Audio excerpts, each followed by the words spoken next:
Om Shanti.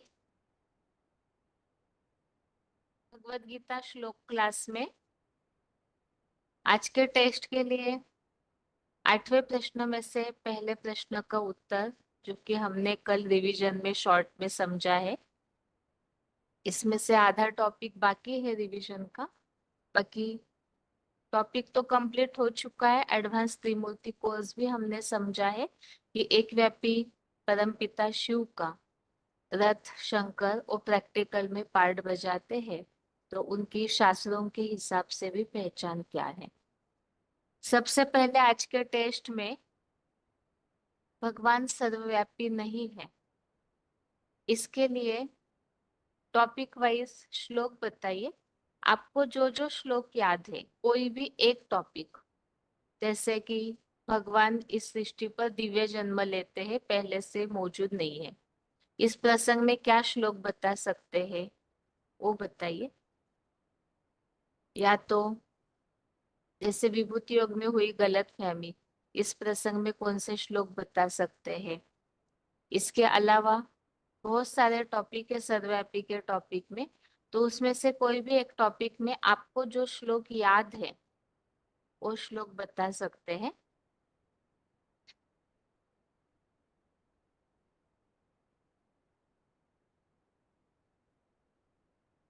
Phone unmute है। Hello Om Shanti दीदी। हाँ जी।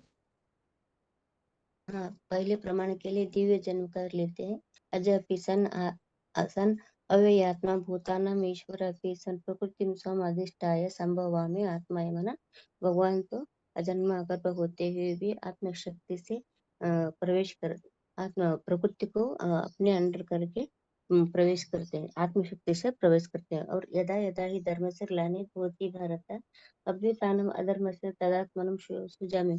जब जब धर्म की ग्लानि होती है तब तो मैं सृष्टि पर आता हूँ। तो माना ये सृष्टि पर नहीं है तो वो आने का ही बात बताते हैं। और पर इसलिए आते परित्राणाय साधुनां विनाशाय च दुष्कृतां धर्म संस्थापनार्थाय संभवामि युगे।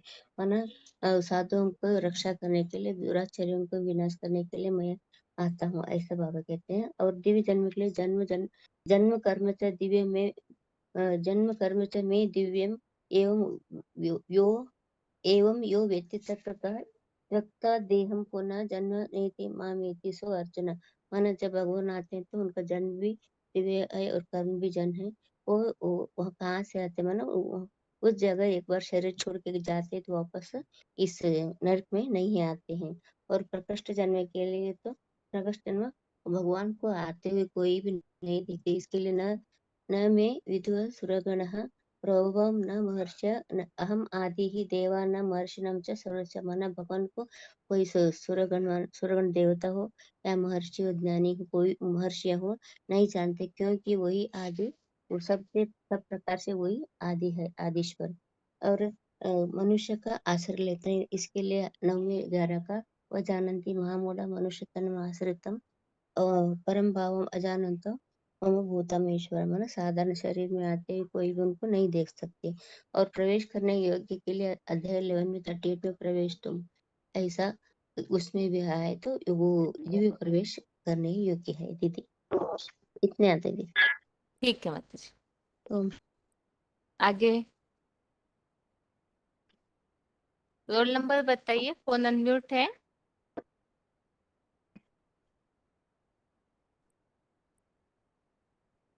आगे अगला फोन अनम्यूट है, रोल नंबर बताइए।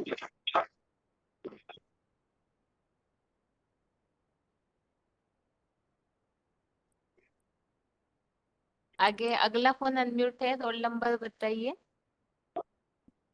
ओम शांति।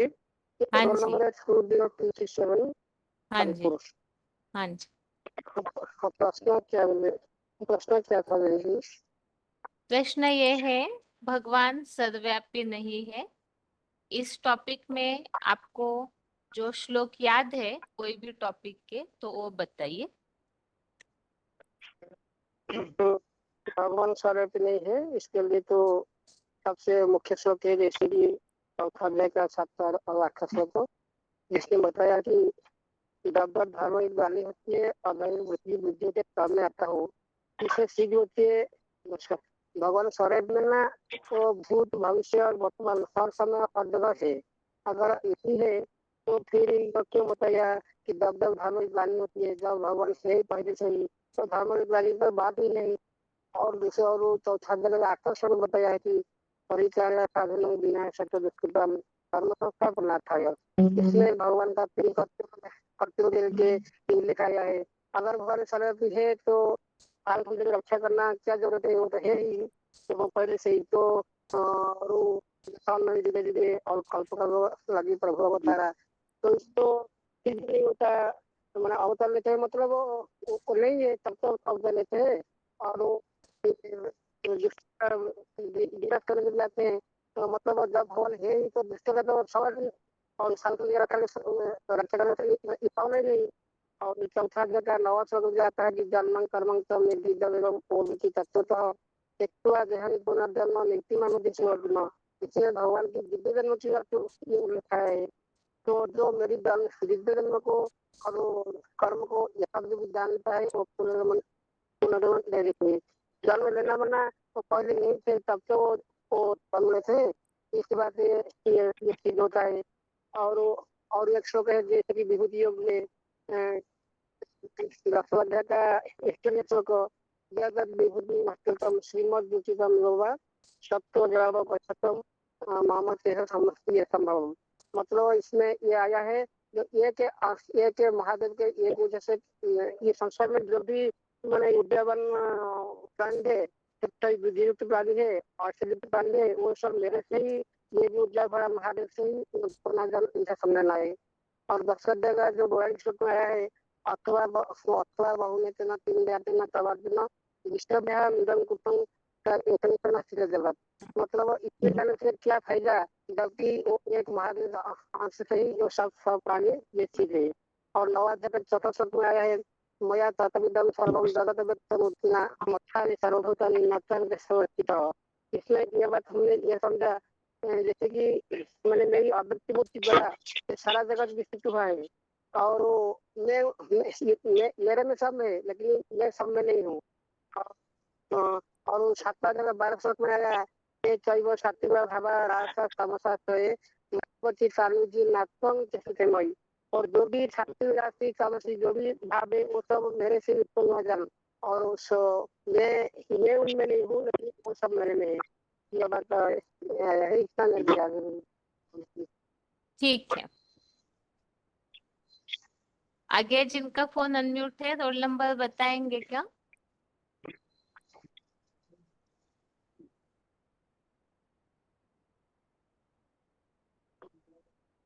आगे हाँ जी, ओम शांति बहन जी, हाँ जी, 4782।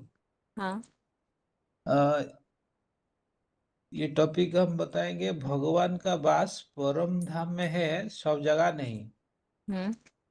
इसके रिलेटेड गीता के श्लोक हम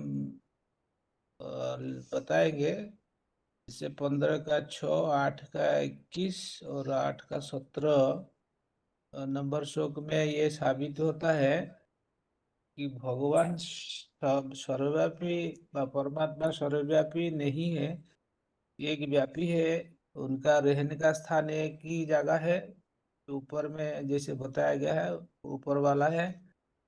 ये रिलेटेड श्लोक ऐसे है न तद भाषेत सूर्य न शशांक न पावक यद्गोता न निवर्तन्ते तद्धाम परमम मम। और दूसरा श्लोक 8 का 21 नंबर अव्यक्त अक्षर इत्युक्त तमाहु परमाम गतिम यम प्राप्य न निवर्तन्ते तद्धाम परमम मम। जैसा 8 का 17 में भी बोला है अव्यक्तात् व्यक्त्यो यह अव्यक्तात् व्यक्त्यो प्रभवन्ति हराग में सर्वे प्रभवन्ति हराग में रात्र्यांते प्रलयन्ते तत्र एव अव्यक्त संज्ञके। तो ये श्लोक से साबित होता है कि जो परमात्मा आत्मा का पिता परमात्मा भगवान, वो उनका रहने का स्थान ऊपर में है, ऊंची स्थान में है।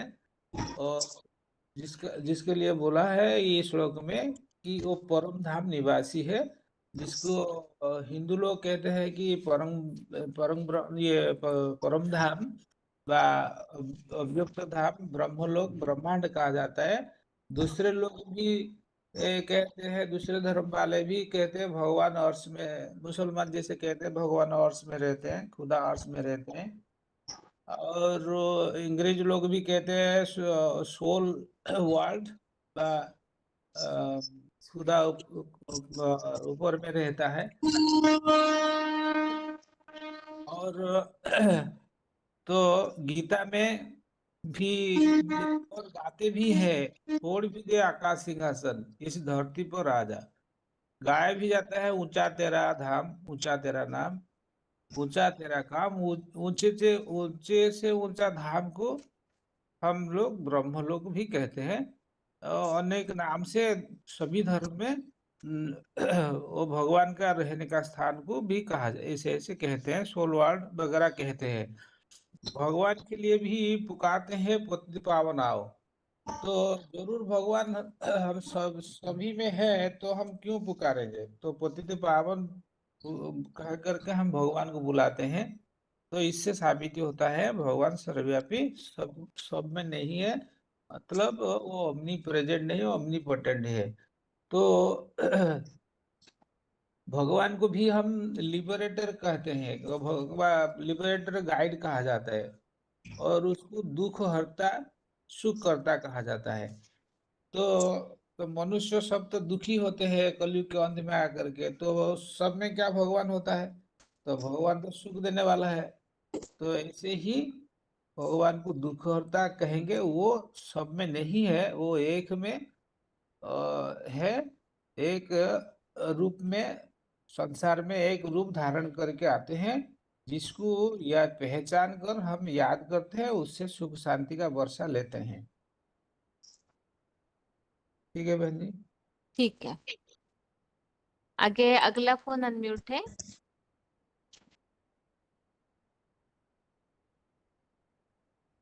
फोन अनम्यूट है अगला। हाँ जी, ओम शांति। हाँ जी। 7613। हाँ।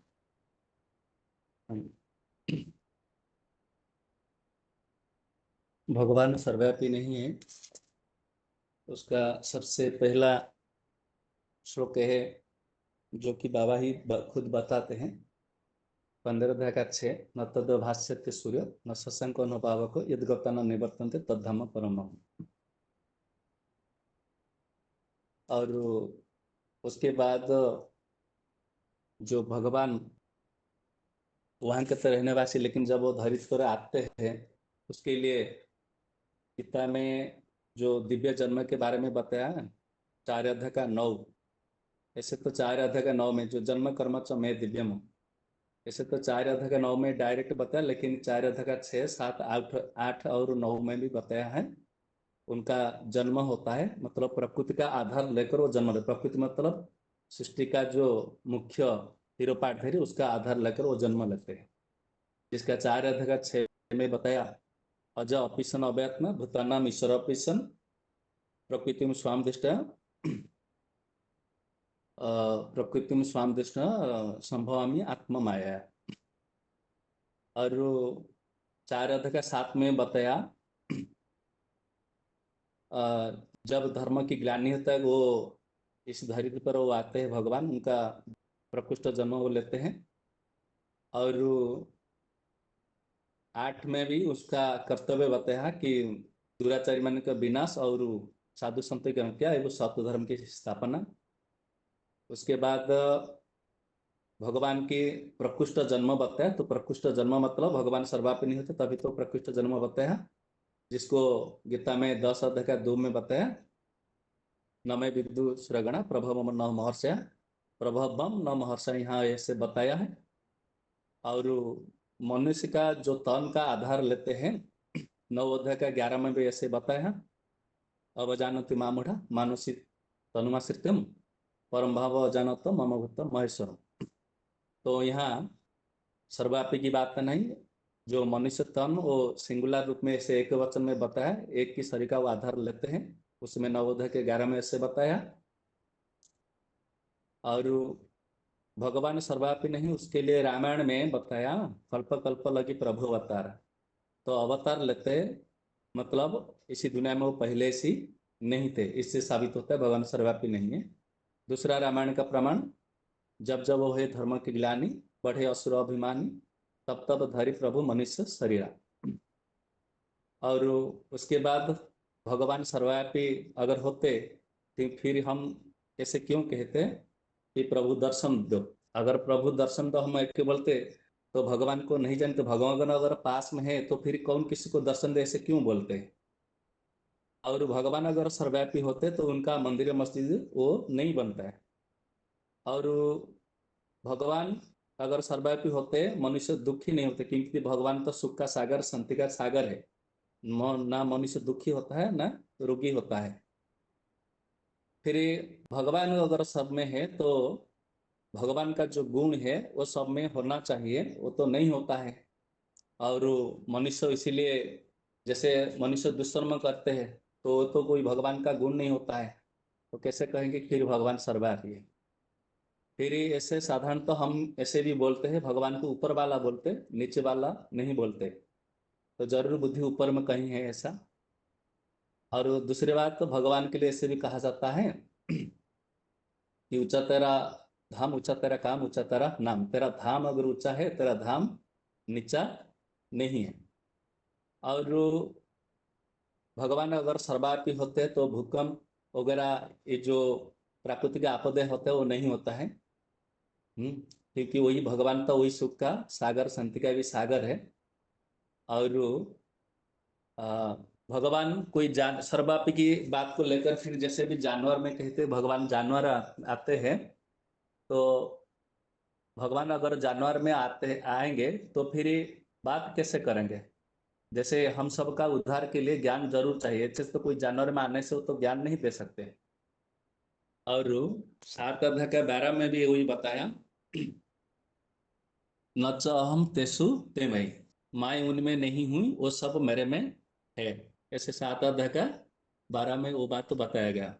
फिर 9 अध्याय का 4 में भी बताया मत्स्यानि सर्वभूतानि, उसके बाद थोड़ा याद नहीं ऐसा कुछ है उसमें से बताया। और ये बात गलतफहमी कहाँ से हुई, जब द्वापर युग शुरू हुई। ऐसे तो पहले वो नहीं कहते थे, लेकिन बाद में वही जो मुनि ऋषि लोग हैं चारों तरफ भगवान को ढूंढे नहीं मिले, तो फिर भगवान को उन्होंने सर्वव्यापी कह दिया। वो नेति नेति ऋषि मुनि, नेति नेति मतलब उसका आदि मध्य अंत को नहीं जानते, तो फॉलोअर को उत्तर देना पड़ेगा। इसीलिए उन्होंने ऐसे बताया था कि भगवान सर्वव्यापी है तो कोई पूछेगा नहीं। और वो लोमड़ी का जो उदाहरण होता है, लोमड़ी और अंगूर की बात, तो उन्होंने प्रयास करता है अंगूर पाने के लिए, तो उनके पास नहीं पहुंच पाता, तो फिर ऐसे बता देते कि अंगूर खट्टा है। तो वो बात ऐसे मुनि ऋषि ऐसे भी बता देते हैं। और ये जो वास्तविक ये जो भगवान सर्वव्यापी मानने का मतलब ऐसे क्यों हुआ, तो भगवान को इसीलिए हम सर्वव्यापी ऐसे मानते हैं। एक्चुअली सबके हमारा मन में है सब भगवान ऐसे है। तो हम जितना जितना भगवान को याद करते हैं हमारा उतना उतना हमारा आत्मिक शक्ति धारण कर भगवान जितना हम याद करते हैं, तो उससे हम पावर शक्ति या ऊर्जा को ग्रहण करते हैं नंबर बार जितना हम याद करते हैं। तो भगवान की याद सर्वव्यापी, न कि भगवान सर्वव्यापी। और ये बात तो 9 अध्याय का 4 में तो ये तो बिल्कुल जैसे स्पष्ट बता दिया भगवान सर्वव्यापी है ही नहीं। लेकिन बाकी 10 अध्याय में ये भगवान के जो विभूति जग में लोगों ने उसको भगवान के सर्वव्यापी इसीलिए ऐसे समझे, जैसे बताया गया कि पक्षियों में मैं मयूर हूँ और नदियों में मैं गंगा हूँ, लेकिन फिर भी वो सर्वव्यापी स्पष्ट नहीं होता। अगर पक्षी में मयूर है, सब पक्षी की बात तो वो तो नहीं कहा। फिर नदियों में गंगा अगर बताया स्थूल रूप में, वो बात को अगर समझ लिया वो भी बात तो स्पष्ट नहीं होता है, क्योंकि सब नदी में नहीं है। लेकिन वास्तव में विभूति मतलब जो विशेष रूप रचना, विशेष रूप जिसका जो जन्म होता है, मतलब नंबर बार जितना हम भगवान को याद करते हैं तो वो उतना हमारा नंबर बार उस शक्ति को हम धारण करते हैं, नंबर बार हमारा स्मृति में सब में है।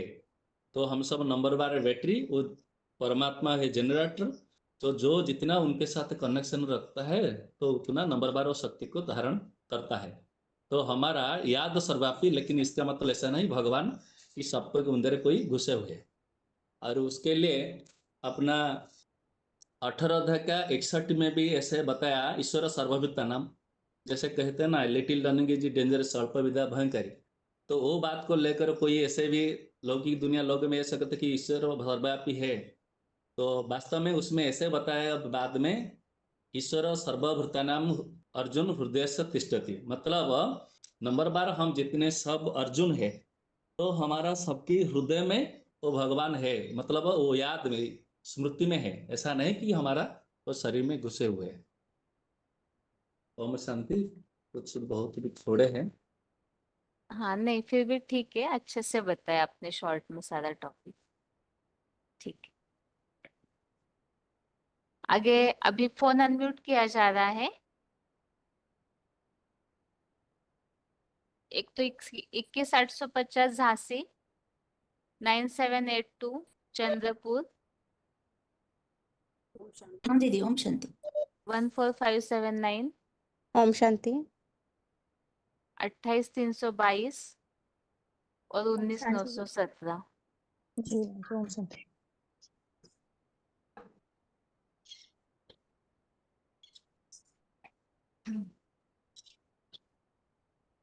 माता जी, पहला प्रश्न है,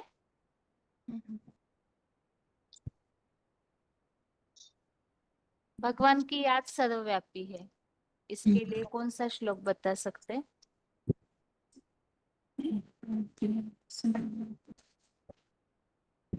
बहन जी मैं बोलूं? हाँ बताइए। 10 का 20 हो सकता है। हम आत्मा गुया कैसे सर्वभूता स्थित हम आदिश्च मध्यच भूतानाम अंतएव च। ठीक है, और और 13 का कोई 17 भी है। 13 का हम्म। 17 भी है। ज्योतिषमपि तत् ज्योति तमसः परम उच्यते ज्ञानम ज्ञेयम ज्ञानगम्यम हृदय सर्वस्य विष्टितम। ठीक है माता जी। झांसी के माता जी आप बताइए, भगवान सर्वव्यापी नहीं है, इस बात का उल्लेख किन श्लोकों में आया है? एक तो ये है, ना तद्भासते शशांको न पावक यत् गत्वा न निवर्तन्ति। नहीं नहीं माता जी, गीता में ऐसे स्पष्ट उल्लेख है कि मैं उनमें व्यापी नहीं हूँ। ऐसे उल्लेख वाले दो श्लोक है वो।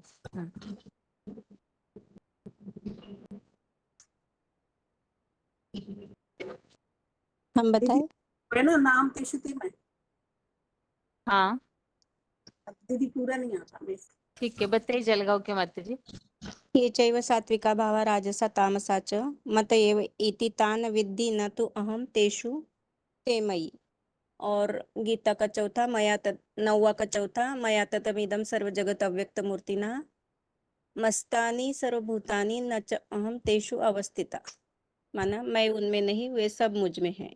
ये दोनों श्लोक 7 का 13 और 9 का 4। चंद्रपुर के माता जी आपको आता है बिना देखे दोनों श्लोक?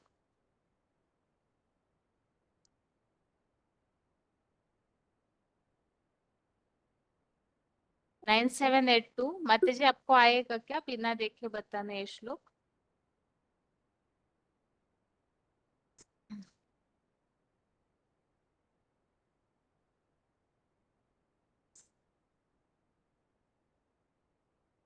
ठीक है, अगला प्रश्न है अभी इसमें,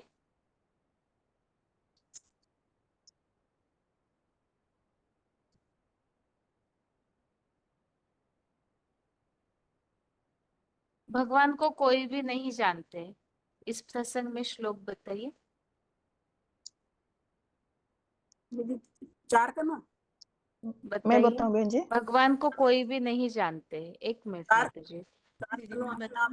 नामे विदु सुरगुणा प्रभुं च महसा एमादिम देवानां महर्षि नाम च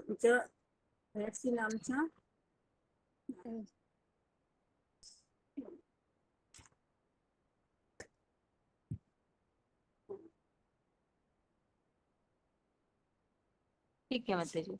आगे चंडीगढ़ के माता जी आपके लिए प्रश्न है,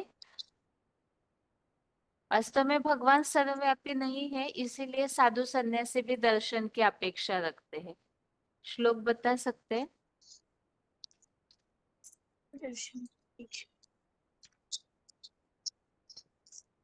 याद नहीं है तो देख के भी बता सकते हैं। हम दीदी ये 11 का 4 आ सकता है। हाँ। मनुष्य यदि हाँ। शक्यं मया दृष्टुम इति प्रभवो योगेश्वर तत्व मे त्वं दर्शय आत्मानम् अव्ययम्। और एक है 11 का 8, न तो माम शक्यसे द्रष्टुमनेन एव स्वचक्षुषा दिव्यम ददामि ते चक्षु पश्य मे योग ऐश्वर्यम्।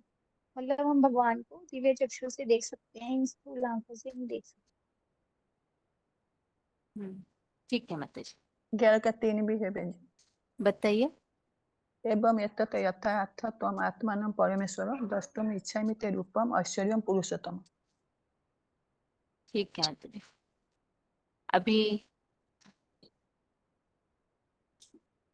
विभूति योग में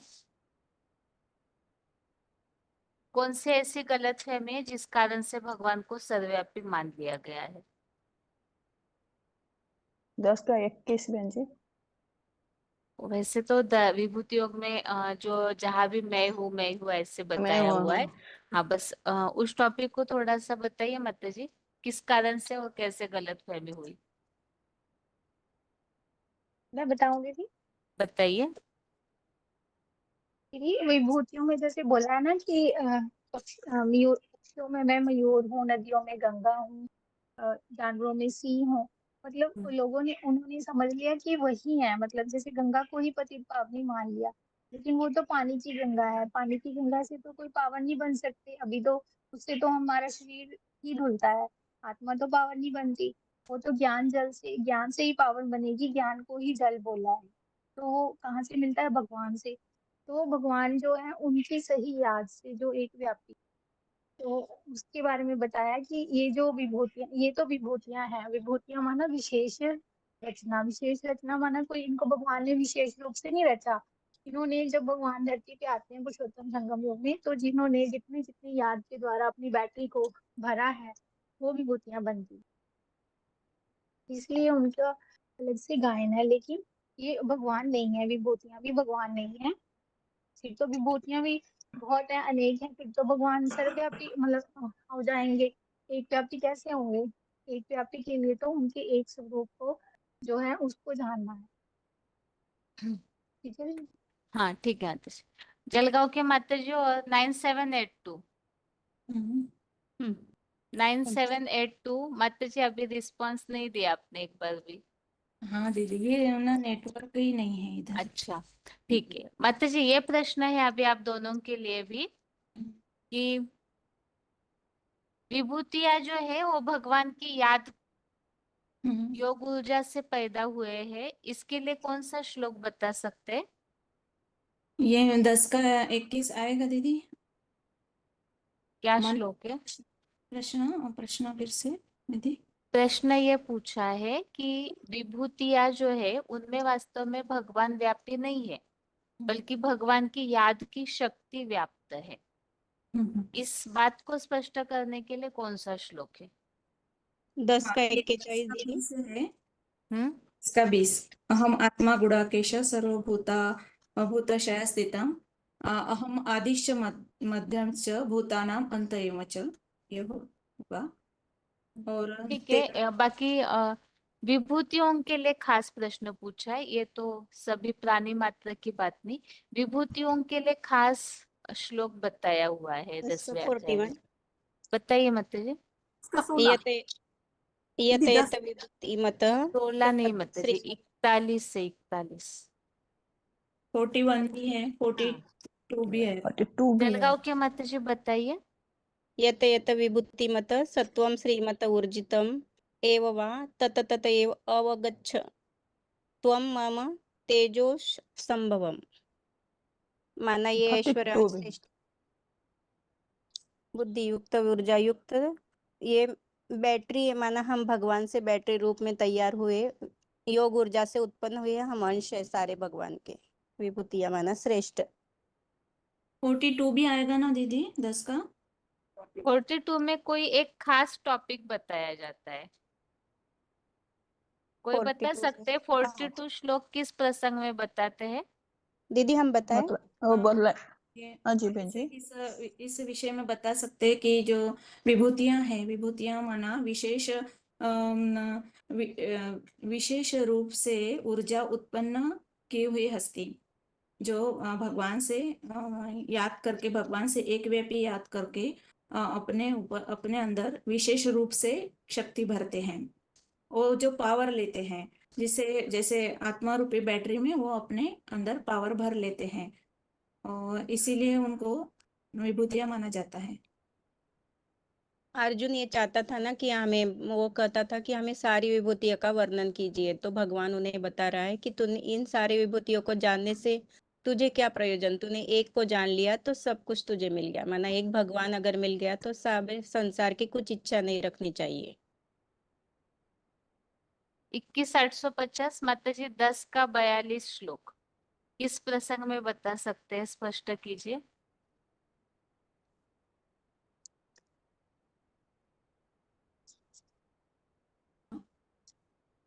उन्नीस 917। हाँ जी बहन जी, उसमें बताया है कि मैं तो सब व्यापी नहीं हूँ, लेकिन मैं एकांश में टीका कर ये सारा जगत को रखा हूँ। मतलब भगवान मतलब तो फिर सर्वव्यापी नहीं है ना, उनका जो ऊर्जा सर्वव्यापी है, लेकिन वो समस्त जगत को एक अंश में टिका कर रखा है। बस में ये बताया एकांश न स्थित जगत। इससे 10वें एक अध्याय का हाँ, ये तो ठीक बताया अभी भुवनेश्वर के माता जी ने। इसमें खास ये बात जो बताई हुई है ना, मैं सदाशिव ज्योति इस संपूर्ण जगत को अपने योग ऊर्जा भंडारी महादेव के एक अंश मात्र से टिका कर पुरुषोत्तम संगम युग में भी स्थित हूँ। और ऊपर जैसे कि बताया है कि तुझे इतने सागर समान विशाल ज्ञान जल भंडार से बहुत विस्तार में जानने से क्या प्रयोजन है। ऊपर जैसे कि एक प्रसंग आया था जिसमें बताया कि मेरे विस्तार वाले विभूतियों का अंत नहीं है, तो इसीलिए ही इस सारी विभूतियों का इतना सारा विस्तार जानने का क्या प्रयोजन है। तो क्योंकि भगवान की याद की ऊर्जा बहुतों ने खींची है, तो उस आधार से वो विभूतियां बनी है। तो इन सब को, जैसे कि 13वें अध्याय में हमने अभी जो दूसरे श्लोक में एक वाक्य देखा था जिसमें बताया हुआ है कि सारे प्राणियों के क्षेत्र के ज्ञाता है वो, मतलब 500 करोड़ जितने भी आत्माएं हैं उन सबका ज्ञान है उनके अंदर भरा हुआ, लेकिन इन सबका जानकारी लेकर के क्या करना है। तो इसीलिए इस सारे संसार को महादेव के द्वारा लेकर के उनकी योग ऊर्जा से संसार स्थित है, तो इसीलिए उस महादेव को जानना चाहिए। इसका मतलब क्या कि भगवान एक व्यापी है, उस एक के द्वारा ही भगवान सारा कार्य करते हैं। तो यहाँ इसलिए बताया कि एक महादेव के अंश मात्र से टीका करके पुरुषोत्तम संगम युग में स्थित, तो इसीलिए ये श्लोक एक व्यापी है, इस बात को स्पष्ट करने के लिए ज्यादा महत्वपूर्ण है। इसमें ये भी बताया कि हमें विस्तार में ना जाने से सार जो आत्मा और परमात्मा है, परमात्मा की याद में ही टिकना है, तो सार में ही जाना है, विस्तार में नहीं जाना है। यहाँ लेकिन वास्तव में ये प्रसंग खास विभूतियों की बात के लिए, मतलब विभूतियों की इतनी सारी जानकारी लेके क्या करना है इस हिसाब से। ठीक है माता जी, आप सभी को म्यूट कर रही हो अभी। ओम शांति। आगे 28,239 भावनगर। ओम शांति। महासमुंद 23,107। जी 24,548 और 783। जी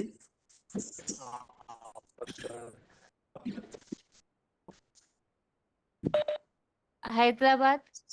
भाई नहीं है बहन जी, ठीक है नहीं ठीक है ठीक।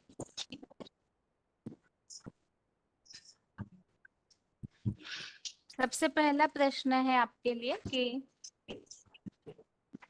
सर्वव्यापी इस मान्यता के कारण अधर्म कैसे फैल गया। सर्वव्यापी इस मान्यता के कारण अधर्म कैसे फैल गया। अगरतला का भी फोन अनम्यूट है। 20,353। ओम शांति। बताइए दीदी। शांति। हाँ जी, भावनगर आप बताइए।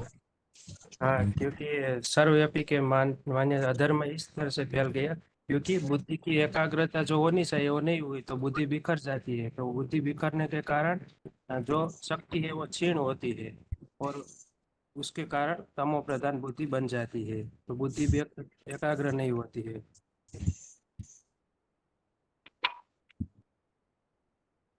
और कोई बताएंगे सर्वव्यापी के कारण से अधर्म कैसे फैल जाता है? हेलो, ओम शांति। हाँ जी। हाँ, भगवान को सर्वव्यापक मानने से जो अज्ञानता पैदा हुई जिससे अधर्म सारे संसार में फैला है। पहला अधर्म क्या है ना, भगवान को सर्वव्यापी माना। दूसरा है श्रीमद् भगवद गीता का माने जो भगवान है उसको कृष्ण के रूप में उपस्थापन करना। तो इससे क्या परिणति हुआ, मनुष्य का जो बुद्धि एकाग्र होना था एक व्यापी के स्वरूप में, वो बुद्धि बंट गई। तो बुद्धि जब नष्ट हो जाता है मनुष्य, तो उनका जो बुद्धि का दांत जिसको हर मनुष्य आत्मा को भगवान ने दे रखा है, तो जिसके आधार पर सुख शांति मनुष्य प्राप्त करता है, तो एक सामाजिक जीवन धारा बना रहता है। तो बुद्धि जब तार तार हो जाता है तो सामाजिक जीवन ध्वस्त हो जाता है। तो मनुष्य माने जिसको कहा जाता है अज्ञानी राक्षसी जैसे बन जाता है। क्योंकि आज के संसार में कलयुग की दुनिया में देखने में आता है किसका बुद्धि एकाग्र नहीं है। तो एकाग्र न होने की वजह से अनेक जगहों में बुद्धि भटकता है। जो भक्ति मार्गी जितना कर्मकांड करते हैं उसमें ठोकर खाते हैं। कहीं एक जगह बुद्धि टिकता नहीं है क्योंकि भगवान को सर्वव्यापी मान दिए। तो इसलिए धर्म का जो अंदर जो एक पावर होता है जिसको कहा जाता है रिलीजियस माइंड, वो ताकत नहीं रहता लोगों के अंदर।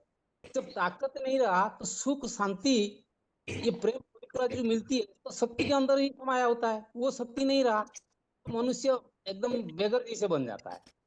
तो इसीलिए ये सर्वव्यापी मानना ये तो बहुत बड़ा अधर्म है। इस अधर्म के आधार पर मानव समाज एकदम धराशायी हो गया। मतलब मैंने एकदम अधर्म के रास्ते पर चल पड़ा। आज के संसार में जितने दिखाई देता है अत्याचार, व्यभिचार, दुराचार, एडल्ट्रेशन, करप्शन, इसके अलावा जो समाज में जो उग्रवादी कार्यकलाप बढ़ रहा है, किसी के प्रति स्नेह श्रद्धा प्रीति नहीं रहता है, इसका मूल आधार यही है। क्योंकि माने भय जो समाज के अंदर धर्म ही निर्माण करता है। इसलिए कहावत था कि माने बिनु भय न प्रीति गुसाई। प्रीति श्रद्धा विश्वास तब पैदा होगा किसके प्रति कि सच्चा अंदरूनी भय रहता है।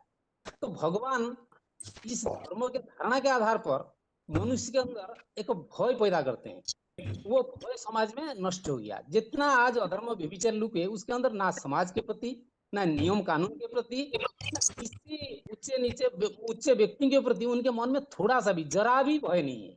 कितने भी आईन कानून संविधान चेंज करके नया नया तरीके तौर तरीका अपनाओ, लेकिन कोई माने उसको खातिर नहीं करता है। लेकिन उसके अंदर और ही फूट निकाल के और दूसरे रास्ते तैयार करके निकल जाते हैं या उनको और नीचे गिराने की कोशिश करते हैं।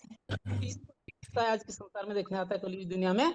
तो धर्म का हानि होने से अधर्म, पाप, भ्रष्टाचार, दुराचार, व्यभिचार एकदम समाज को छा जाता है। तो इसलिए भगवान को यथार्थ रूप से जानना बहुत जरूरी है। नहीं तो पाप, दुख, परेशान और विघ्नों और समस्याओं से जो तकलीफ पैदा होती है उससे निजात मिलना टू मच डिफिकल्ट हो पड़ेगा। तो और जन्मांतर सुख शांति प्रेम पवित्रता आनंदमय स्वर्गीय सुख वैकुंठ अमरावती पैराडाइज जो हम गायन है वो तो हाथ से निकल चुकी है, वो फिर नहीं आएगा। मनुष्यों का जिंदगी तार तार हो जाएगा और नारी की जिंदगी वो करेगा। इसलिए ये सब बताती है। ठीक है, अभी अगला प्रश्न है।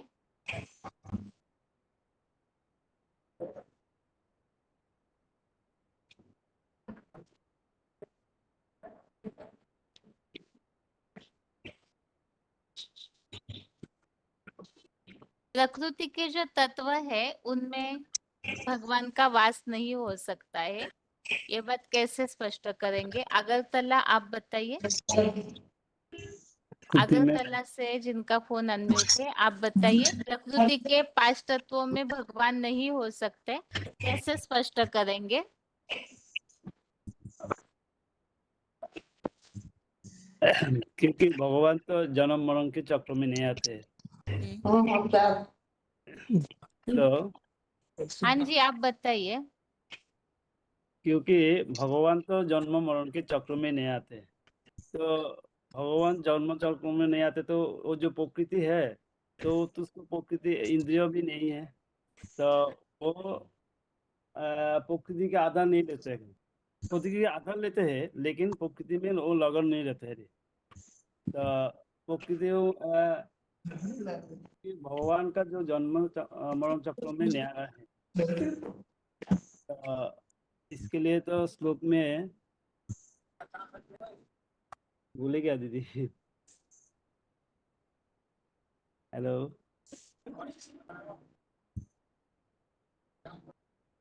हेलो।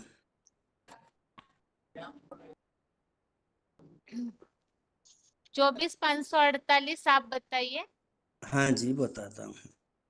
वो प्रकृति 5 तत्व जड़ है, भगवान उनमें नहीं है। भगवान जब उनमें था तो वो होता था, तो इतना जो पृथ्वी में भूकंप होता है कितना नुकसान कर देते हैं, तो घर बार सब नष्ट हो जाता है। और बाढ़ आते हैं तो जो जल तत्व है वो तो फसल सब नष्ट कर देते हैं, सड़ जाते हैं, क्या क्या हो जाते हैं। और जब हवा आते हैं तो वो तो सब भी माने बुखार कर नष्ट कर देते हैं, कहाँ कहाँ घुमा के फेंक देते हैं। तो जो भगवान है उनमें, तो वो इतना क्यों दुख देते हैं? तो सारी ही प्रकृति दुख देते हैं, इसलिए भगवान उनमें कभी भी नहीं है। ठीक है। 7 के 12 में बताया हुआ ना, यच्चैव सात्विका भावा राजसा तामसाश्चैव मत ये वेरी तान विद्धि न त्वहं तेषु ते मयि। तो जो प्रकृति है वो 3 गुणों से चलते हैं, सत्य रज तमो गुणों से। भगवान जो है उसके अतीत है, तो उसको कंट्रोल करने वाला भगवान है। लेकिन प्रकृति जो स्वयं है उसमें कोई गुण नहीं है। वो तो जब हवा चलते है, हवा थोड़ी सी चलते है तो वो सबको लिए अच्छा लगता है, लेकिन जब उसके अपने पूरे प्रभाव में आ जाते हैं तो वो नुकसानदायक है, वो सब डरते भी है। तो दोनों एक्सट्रीम्स है, एक्सट्रीम में आ जाते हैं और सात्विकता पे भी आते हैं।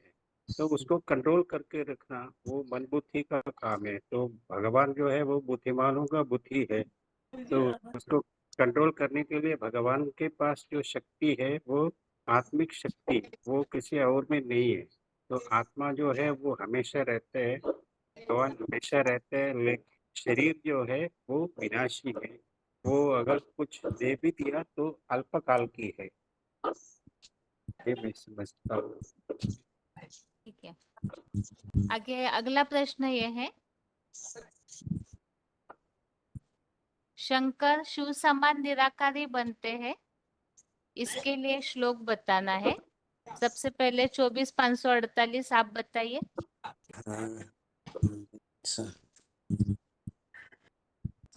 शंकर शिव समान बनते हैं, हाँ। इसके लिए श्लोक है,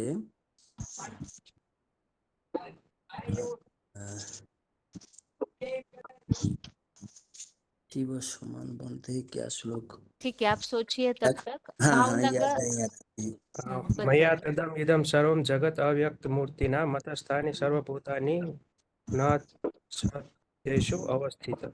ये किस हिसाब से बताया? वो अव्यक्त मूर्ति ही बनते हैं इसके लिए। अच्छा, ठीक है। मन्यते तत्त्ववित् पश्यम शृणुम स्पृशुम जिग्नम असनम गच्छम स्वप्नम ससतम प्रलपन विसृजन गृहीणम उन्निसम निम्निसम अपि इंद्रियाणि इंद्रियार्थेषु होगा सर्व कर्मणि सन्निधि द्वारे पूरे देहि नैव कुर्वन् कारयत्। तो ये श्लोकों के आधार पर हम प्रमाण कर सकते हैं कि शंकर शिव समान निराकारी, निर्विकारी, निरहंकारी स्टेज को प्राप्त करने में समर्थ है या कर रहा है। आप बताइए 5 भेकानल, आप बताइए भाई इसी श्लोक को वही तो फिर से। होगा, नैव किंचित करोतु मिति युक्तम अनैतुक्तम मिति। तो ये भी शिव समान और निराकारी स्टेज बनना, वो ये उसका श्लोक है 8-9, 5 का 8-9।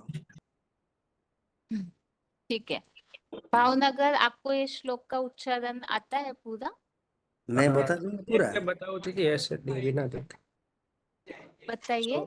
हाँ, जो शिव बाबा की याद मग्न 23 तत्वों का जानकार और प्रकृति का जो कर्म कर्ण आदि ज्ञान इंद्रियों के स्वाभाविक भोगों में लगी हुई ऐसा निश्चय धारण करते हुए देखते सुनते छूते सूंघते खाते सोते और जाते श्वास लेते बोलते और मलमूत्र त्यागते कुछ भी लेते हुए आंख खोलते बंद करते हुए कुछ भी नहीं करता ऐसा मानता है ऐसा आत्मा ज्योति में स्थिर योगी अकर्ता है।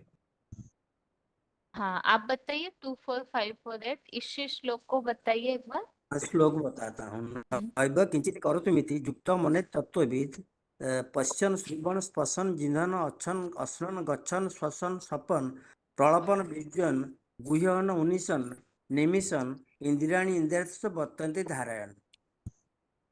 यह श्लोक। ठीक है, और कौन सी बातें बता सकते हैं निराकारी स्टेज के प्रमाण के लिए? निराकार तो ये भगवान भी जो ये है ना ज्योतिषा वर्त ज्योति तमसा परम होते ज्ञान ज्ञान हरि परम वो तो सब में बेष्टित है वो समान है ऐसा भी बता सकते हैं। फिर ये होगा ना ये जो नच मतुस्तानी भूतानी बिनु पग सोले बोला था भाई ने। हाँ, निराकारी स्टेज के हिसाब से और जो भक्ति मार्ग की बातें हैं वो क्या क्या बता सकते हैं? वो शास्त्रों में आया है ना कि बिनु पग चले सुने बिनु काना कर बिनु कर्म करे शास्त्र विधि में है आनंद सकल सहित रस भोगी होगी दोहा बिनु है। पग चले सुने बिनु काना करे बिनु कर्म करे विधि नाना आनंद रहित सकल रस भोगी बाणी बिनु बाणी वक्ता बड़ जोगी। ये है निराकारी स्टेज का भक्ति मार्ग में क्या यादगार प्रसिद्ध है? शिवलिंग है। शिवलिंग निराकारी स्टेज ठीक है, शिवलिंग है। इसी के लिए गीता में क्या शब्द आया हुआ है? अव्यक्त मूर्ति ना अव्यक्त मूर्ति ना है जगत अव्यक्त मूर्ति सर्वभूतानि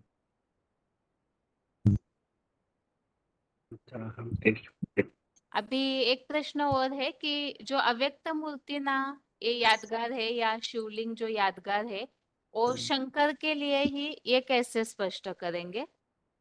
क्योंकि शंकर ही निराकारी जो बाप समान स्टेज धारण करते हैं याद के पुरुषार्थ से। जब याद का पुरुषार्थ संपन्न होता है तो उसको अपनी इंद्रियों का भान नहीं रहता, जैसे कि आंख देखते हुए भी नहीं देखते, सुनते हुए भी कान सुनते नहीं है, तो ऐसे स्टेज धारण कर लेते हैं। तो वो एक ही है जो 100% बाप समान बनते हैं, बाकी नंबरवार बनते हैं निराकारी स्टेज धारण करने में। जो शंकर महादेव में तीसरा नेत्र दिखाया गया है जो सबसे बड़ी, इसी देवी देवता के अंदर ये चीज नहीं दिखाया गया है। इसलिए 4:1 में बताया था इमं विवस्वते युगं कृतवान अहं अव्ययम् विवस्वा मनवे प्राहे मनु इक्कै अबुद्धि। तो वही शंकर महादेव जो विवस्वा मनु जिसको बताया गया है तो वही तीसरा नेत्र धारण करता है, ज्ञान सूर्य समान बनता है। इसलिए यहोवा लोग उसको अग्निदेव के रूप में भी पूजा करते हैं। तो ये अग्नि का स्वरूप ये 12 का 3 में है। ये अक्षर मनिर्देश्यम अव्यक्तम परिभासते सर्वत्र गमचिन्त्यम च कूटस्थमचलम ध्रुवम। भगवान की उपासना एक ही सच्चे दिल से करता है तो वो शंकरी है। और ये भी बता सकते हैं ना कि वो सारे संसार में जो ग्लानि रूपी विष निकलता है तो उसको वो सुनते हुए भी नहीं सुनते हैं। ये भी होगा यो मा पश्यति सर्वत्र सर्वच मयि पश्यति तस्माहं न प्रणश्यामि सच न में प्रणश्यति। जो मुझे सर्वभूत के अंदर देखता है मैं उससे दूर नहीं, वो भी मैं उससे दूर नहीं, तो वो हो गया शिव समान। ये भी हो सकता है कि यह वे त्यजित संग ईशा साम्य स्थित मन निर्दोष ही समो ब्रह्म तस्माते ब्रह्मणि ते स्थिता। जिसका मन समानता में स्थिर है। विद्या विनय संपन्न ब्राह्मण गभीयस्तिनि सुनिचैव वसुपाते च पंडिता समदर्शिनी सुमित्राय उदासीन मध्यस्थे द्वेष बंधुषु साधुषु अपि पापेषु समबुद्धि विशिष्यते। तो समानता एक बहुत बड़ा चीज है। तो इसको होता है नियम्य इंद्रिय ग्राम सर्वत्र समबुद्धयते पाप्नुवन्ति मामेव सर्वभूतो हितेरता अद्वेष्टे सर्वभूतानि मैत्री करुण एव च निर्मम निरहंकार क्षम दुख सुखक्षमी। तो यदोच्छलव संतुष्ट द्वंद्वातीत विमस्वर समसिदो अच्छिद्य च कुत्तापि न निबध्यते। ये सारे शुल्क ही इस समानता के आधार पर उनके पर लागू होता है, क्योंकि सारा संसार को मृत्यु संसार को जन्म मृत्यु संसार को यही साकार तन में जीत लेता है। इसके आधार पर हम रख सकते हैं। और काम विकार को जीतने वाले शंकर को ही दिखाते हैं, जो कामदेव को भस्म कर देते हैं। यस्य सर्वे समारंभा काम संकल्प विवर्जिता ज्ञानाग्नि दग्ध कर्माणि तमाहु पंडितम बुधा। ये भी हो सकता है। एक और बात अभी, जैसे कि शास्त्रों में बताते हैं कि जब सागर मंथन से विष निकला तो शंकर महादेव ने उसे पिया। यहाँ जैसे मुरलियों में बाबा बताते हो ग्लानि का विष है। अब बाहर की दुनिया वालों को इस बात को कैसे समझाएंगे आप कि जो शास्त्रों में विष दिखाया हुआ है वो वास्तव में ग्लानि का ही विष है? हाँ, हम ये बता सकते हैं, ये कोई स्थूल विष की बात नहीं। स्थूल विष तो कोई भी इंसान 5 तत्व का शरीर धारण करता, उसके अंदर तो अवसर डालेगा ही डालेगा। इस दुनिया में कोई ऐसा नहीं जो कि विष पान करके जिंदा रह जाएगा। वो स्थूल विष की बात नहीं है। जैसे हर चीज के साथ हम किसी ना किसी एक चीज को कम प्यार करते हैं। जैसे कोई अच्छा नहीं पढ़ता, इसका बुद्धि नहीं चलता, हम कहते हैं ये गधा है, इसका दिमाग नहीं चलता है। मतलब वो जानवर गधा नहीं है, लेकिन उसके दिमाग के आधार पर उसको बताया गया गधा है, तो गधा जैसा काम कर रहा है, या गधा जैसे इनका दिमाग नहीं खुल रहा है। तो उसी प्रकार जो ये विष की बात बताया गया शास्त्रों में, ये कोई स्थूल जहर की बात नहीं है। ये ऐसा विष, ऐसा जहर जो आज तक जिसके ऊपर लगाया जाता है आरोप, तो वो उसके लिए जो दंड विधान है, व्यवस्था है दुनिया के अंदर, वो तो लागू हो जाता है। लेकिन ये ऐसा विष पान करता है, इतने ग्लानि रूपक विष जिसको कलंक की धर रूप में शास्त्रों में बताया गया है कि सबसे ज्यादा कलंक लगता है उसके ऊपर। तो मस्त कलंकधर फकीर जिसको दिखाएगा शंकर के रूप में, उसका गले में दिखाएगा नीलावरण, सब गले में लटक गया विष, वो गया नहीं अंदर। मतलब ये शिव सुप्रीम सोल उसमें प्रवेश करता है, जो ये संसार में जितना ग्लानि होता है उसके खिलाफ को पान करता है। तो ये इसके आधार पर ये चीज और कोई देव दानव मानव नहीं कर सकता इस कार्य को, क्योंकि सारा संसार तो इसके आधार पर ही परेशानी हो गई। एक ही देव महादेव है जो मैंने संसार को जीत इस उदाहरण में भी दिखा सकते हैं ना, जो बाप बेटे का इस एग्जाम्पल बताया था। जैसे अच्छे बाप है, उसके बेटे उसके गुणों से धारण करते हैं, तो वैसे भी तो हम बता सकते हैं। तो भगवान जो है वो सबके कल्याणकारी है। जो भगवान के मानने वाला उसके बच्चे बन जाते हैं, वो उनके गुणों को हमेशा प्रतिफलित करते हैं। दूसरे जो है वो अपने गुण को प्रतिफलित करते हैं। तो अच्छे भाव जो है, भाव प्रधान विश्व रजिराता बोलता है ना। जैसे दिखाया है भक्ति मार्ग है, ये नारियल का जो एग्जांपल आया है, ये भगवान दिखाता है जो विष पीते हैं, लेकिन वो वास्तव में रियल नहीं है। जो इसके अंदर जो ज्ञान का जल है वो सफेद है, जो नारियल का एग्जांपल दिखाते हैं भक्ति मार्ग। तो देखता है जो विष पीते हैं, लेकिन असलियत ये उसका भावना जो है, वो भावना से उसका वो शुद्ध होता है। और शंकर के गले में शाम को लिपटा हुआ दिखाते हैं। शाम को भक्ति मार्ग में पूजा भी करते हैं, लेकिन शाम को कोई जाके टच करेगा तो वो तो विशीला है, उसके मृत्यु भी हो सकता है। लेकिन भगवान को टच करने से ऐसा नहीं है। भगवान के समीप जाएंगे तो वो उतने अच्छा बन जाते हैं, तो वो दूसरों को भी उनके अपने संबंध में अच्छे बना सकते हैं। ये बता सकते हैं दीदी कि वो इस कोई भी धर्म पिता आते हो, उसको धर्म के धक्के खाने पड़ते हैं। वास्तव में वो उस पर जो कलंक लगाते हैं वो बाद में तो वो गलत साबित होते हैं। कि वो सब जो अभी धर्म स्थापन करते हैं तो उसको सहन करना पड़ता है। तो सबसे जास्ती जो सत्य सनातन धर्म स्थापना करने वाले जो पिता है, उसको सबसे ज्यादा धर्म के धक्के खाने पड़ते हैं और ग्लानि करते हैं। हाँ जी, मैं बताता हूँ दीदी। हाँ, ऐसे कोई देवता नहीं जिसके गले पर और माथा पर, ये कमर पर ये सांप जोड़ा हुआ रहते हैं। वो तो सांप का अर्थ तो कोई नहीं जानते, तो इसलिए उन जो बाहर आदमी को समझाना चाहिए कि ये सांप का अर्थ दूसरा दूसरा है। ये कोई नहीं कि ये जो विष की बात है, ये किसी ये 5 विकार है, ये 5 विकार की ये बातें हैं। तो उसके गले में काम विकार की सब सांप पड़ा हुआ है, और ये कमर में लोभ और क्रोध की पड़ा हुआ है, और सिर पर अहंकार की ये सांप पड़ा हुआ है। ये कोई सांप की बात भी नहीं कि कोई विष की बात नहीं, ये अपना अंदर की जो कमजोरी है उसी की बात है, ऐसे समझना चाहिए। ठीक है। जी। ग्लानि वो भी करते हैं, भगवान को सर्वव्यापी समझ लेते हैं। जैसे दुनिया में अगर कोई किसी का अपमान करता है ना, तो बातों बातों में व्यवहारिक रीति से लोग ऐसे कहते हैं ना, उन्होंने इतना अपमान किया लेकिन मैंने सारा निगल लिया। कहते हैं। तो अपमान करना मतलब ही ग्लानि करना ही तो है, सामने सामने किसी को निंदा करना या तो किसी को दोष देना, गलत सलत बोलना। तो लोग ज्यादातर ऐसे बोलते हैं ना कि उन्होंने इतना कुछ सुनाया लेकिन हमने सब निगल लिया। तो यहाँ भी इसी तरह से वो ग्लानि का जो विष होता है वो भगवान निगल लेते हैं। ना ही उन आत्माओं के प्रति कोई गलत भावना रखते हैं, ना ही इस तरह से कोई एक सामान्य मनुष्य है कि तुरंत पार्शलिटी की भावना आ जाएगी, अपमान का बदला लेने की भावना मन में आ जाती है। लेकिन महादेव है, उनको एक ही ऐसे समान स्थिति में दिखाया जाता है, सदैव वो समान स्टेज में रहते हैं, उनके ऊपर कोई भी बात का कोई फर्क पड़ते हुए नहीं दिखाते। इसीलिए ही सदैव याद की स्टेज में दिखाते हैं, कोई भी बात का प्रकृति के तत्वों का या परिस्थितियों का उन पर असर होते हुए नहीं दिखाया जाता। ठीक है, अभी आप सभी को म्यूट कर रहे हैं। ओम शांति। ओम शांति।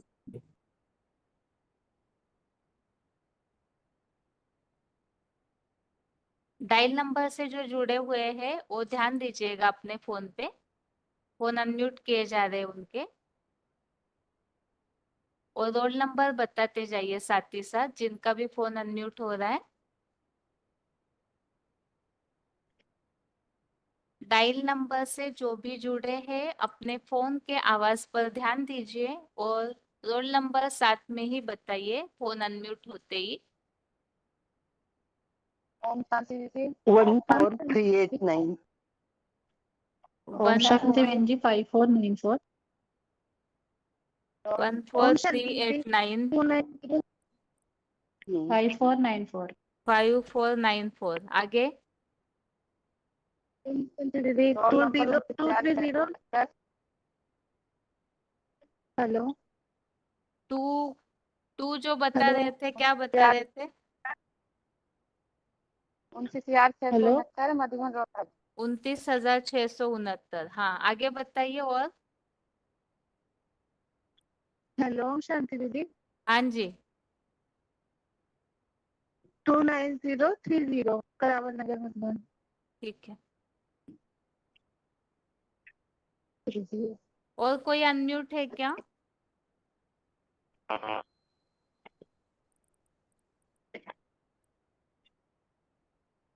सतना के माता जी 20,517, 20,497 होगा शायद।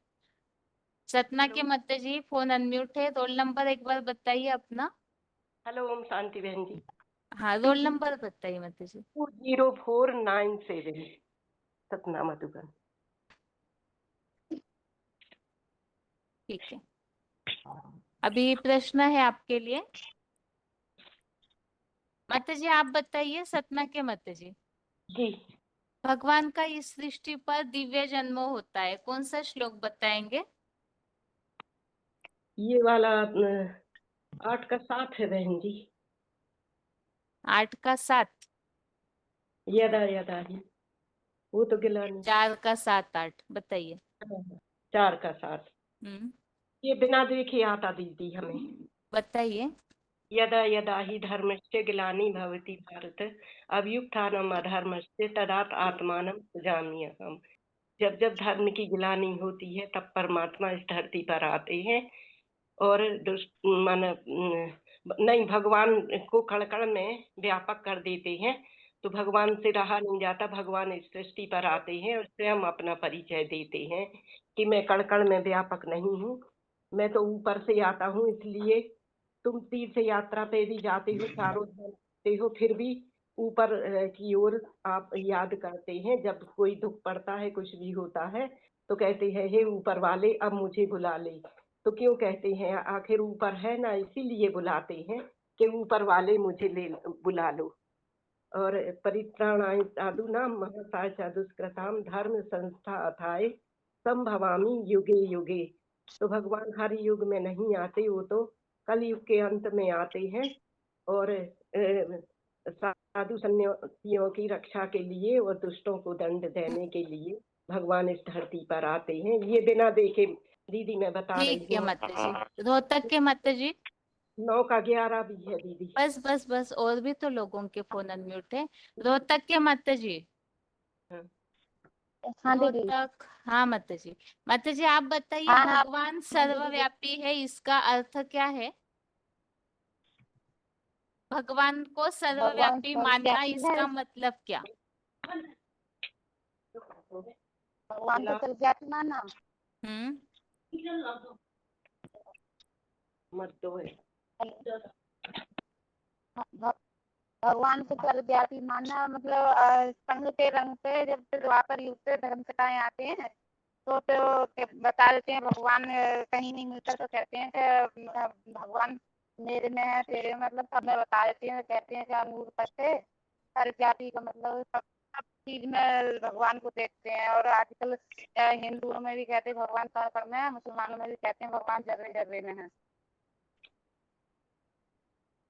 ठीक है माताजी। अभी अगला प्रश्न है करावल नगर के माताजी। शांति। जो सर्वव्यापी के चित्र में लोहा और अग्नि का चित्र दिखाया है ना, उस चित्र के बारे में क्या समझा सकते हैं? कल दीदी उस चीज के बारे में समझा सकते हैं कि यहाँ जो अग्नि का गुण है, लोहे को जब अग्नि में तपाया जाता है तो उसके गुण उसमें आ जाते हैं ना। ऐसे ही भगवान के भी जो गुण है, अगर भगवान सब में होता तो उनके गुण भी तो दिखाई देने चाहिए। भगवान तो सुख का सागर, शांति का सागर है, अपने ना और कोई भी मनुष्य ना तो सुखी है ना सुखी है, ना किसी को सुख दे सकता है। तो इससे यही साबित होता है ना कि जब गुण है, जब अगर भगवान होता है तो उससे गुण भी दिखाई देने चाहिए। और लोहे के गुण से ये भी है कि जैसे अग्नि में तपाने के बाद जैसे लोग उसको अपने गुणों को धारण कर लेता है, ऐसे ही जब भगवान इस सृष्टि पर आते हैं तो जो इस सृष्टि के बीज है, जो वो उनके गुणों को धारण कर लेते हैं, तो उससे उनके सारे गुण उनमें आ जाते हैं। ठीक है माताजी। हाँ जी, आगे काकीनाडा के माताजी आप बताइए कि जैसे मंदिर मस्जिद ये सब बने हुए हैं, तो इस टॉपिक के लिए सर्वव्यापी के चित्र में क्या समझा सकते हैं आप?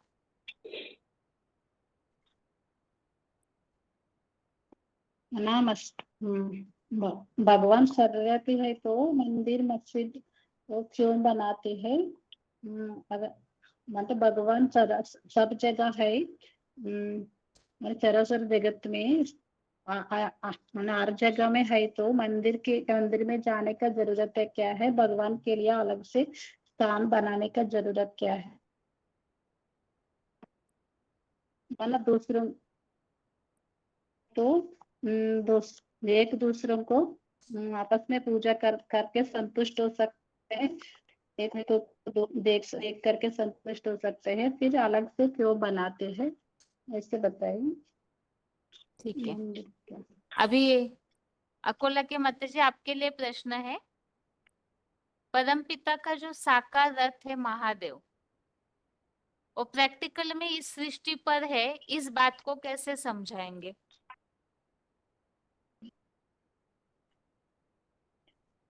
भगवान सर्वव्यापी नहीं, एक व्यापी है, एक अंशेन स्थितम जगत। इस बात को जो भगवान सर्वव्यापी नहीं तो न अहम तेषु ते मैं इस जग में व्यापी नहीं हूँ, लेकिन भगवान जिस एक व्यापी में प्रवेश करते हैं उसके अंदर जो सात्विक राजसिक तामसी भाव है वो उसी रथ के द्वारा उत्पन्न होते हैं, वही पावन और पतित बन जाता है। तो वही आत्मा जब कलयुग के अंत में पतित बन जाती है तो उसी के अंदर भगवान शिव प्रवेश करते हैं। जो पतित रथ है उसी को पावन बनाकर उसको शंपल के रूप में भगवान सभी के सामने रखते हैं। और वही जो साकार स्वरूप है शंकर, वह बिल्कुल निराकारी, निर्विकारी, निरहंकारी बन जाते हैं। और शंकर ही है जो शिव को सगुण रूप में साकार में प्रत्यक्ष करने के लिए निमित्त बन जाते हैं। चाहे ज्ञान, गुण, शक्तियां सब कुछ अपने अंदर 100% धारण करते हैं। तो वह आत्मा इसी साकार सृष्टि पर अभी पाठ बजा रही है। जिनकी हम मंदिर में पूजा करते हैं वह अभी साकार में उपस्थित है। परावल नगर के माता जी, इसी प्रश्न का उत्तर आप दीजिए।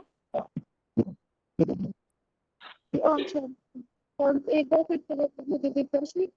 प्रश्न ये पूछा है कि महादेव के रूप में भगवान एक व्यापी बनते हैं, तो वो अभी इस समय प्रैक्टिकल में इस सृष्टि पर कार्य कर रहे हैं धर्म की स्थापना का, इस बात को आप कैसे समझाएंगे?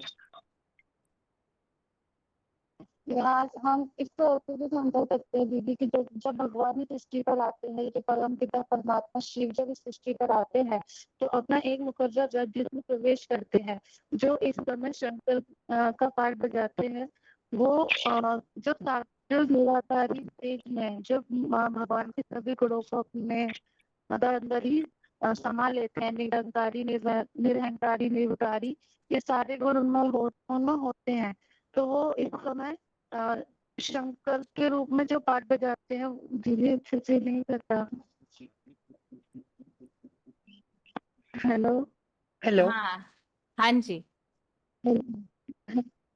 अव्यक्त मूर्ति के द्वारा जो भगवान, रुकिए माता जी, आप को लगे सतना के माता जी बताइए, आप कैसे बताएंगे?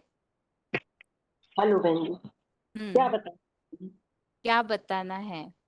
मैं तो प्रश्न ये पूछा है कि भगवान अभी इस सृष्टि पर प्रैक्टिकल में है, इस बात को आप कैसे समझाएंगे?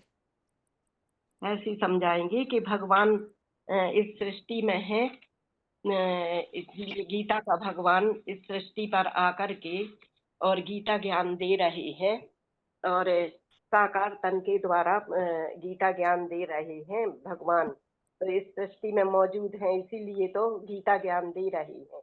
और अगर भगवान मौजूद नहीं है तो गीता ज्ञान कौन देता, सच्ची गीता ज्ञान कौन देता इस सृष्टि पर? सब तो अंधश्रद्धा में थे, किसी को तो मालूम ही नहीं है कि गीता की सच्ची गीता क्या है और झूठी गीता क्या है। और इतने जो धर्म फैल गए हैं दुनिया में, तो क्यों फैले?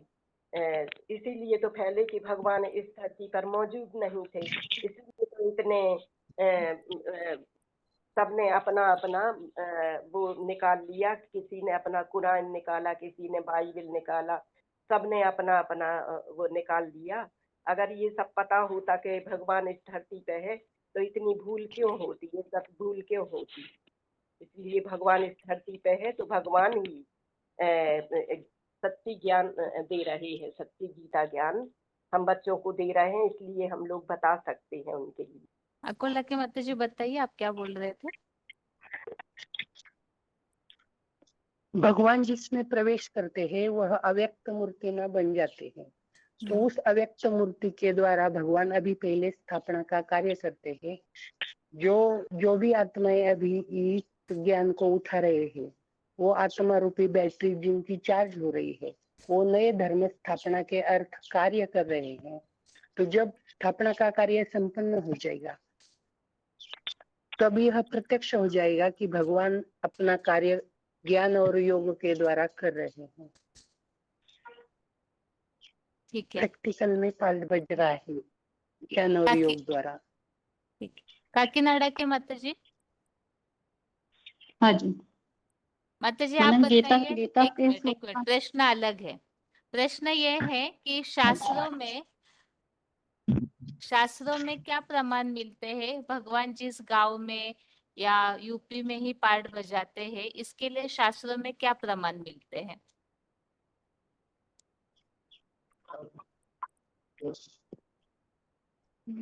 माना वो भगवान का जन्मभूमि के लिए बताते हैं ना, राम का मंदिर अयोध्या में है, इसका मतलब भगवान जो भी भगवान है, भगवान का यादगार है, यूपी में है, मना मदर विष्णु का, काशी में काशी विश्वनाथ का, और शिव के लिए इतना महिमा है, तो यूपी में ही भगवान प्रत्यक्ष होंगे ना, वहाँ जन्म स्थान भी वही बताया, के लिए बताया।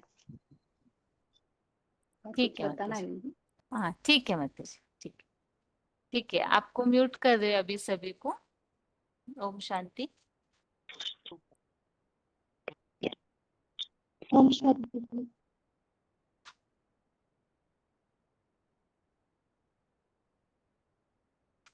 आगे अगले ग्रुप के फोन अनम्यूट हो रहे हैं, तो फोन अनम्यूट होते ही रोल नंबर बताइए अपना।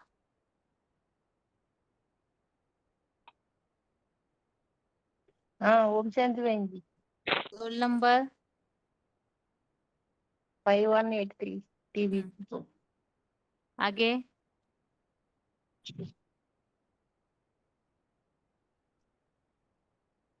17605 जबलपुर। माता जी फोन अनम्यूट है। ओम शांति बहन जी। आगे 9432।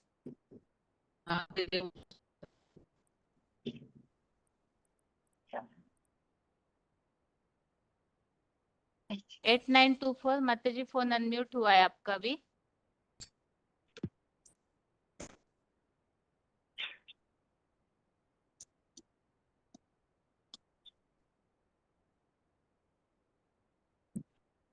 सोलह 743 नेपाल के। माता जी फोन अनम्यूट है आपका। ओम शांति दीदी।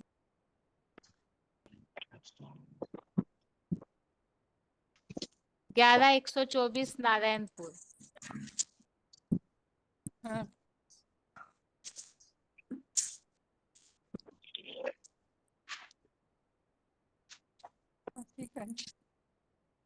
एक तो 5183 टीपीजी। हाँ ओम शांति बहन। 8924 हाँ बोलिए। वीएसपी। हाँ 17605 जबलपुर। जी बहन जी। 9432 सीसामड़ा।